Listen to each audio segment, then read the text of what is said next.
हिंदू धर्म ग्रंथों में बैतरणी नदी का विशेष महत्व है। इसे मृत्यु के बाद आत्मा के मार्ग में आने वाली एक पवित्र और भयावह नदी कहा गया है।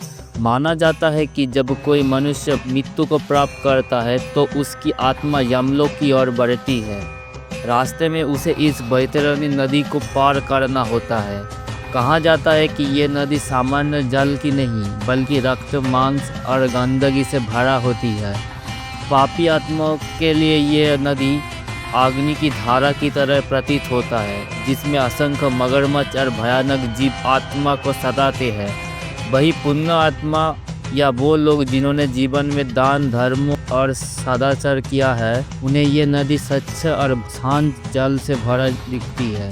ग्रंथों में उल्लेख है कि यदि कोई मनुष्य जीवन काल में गायदान या पुण्य कर्म करता है तो उसकी आत्मा को इस नदी को पार करने में कठिनाई नहीं होती।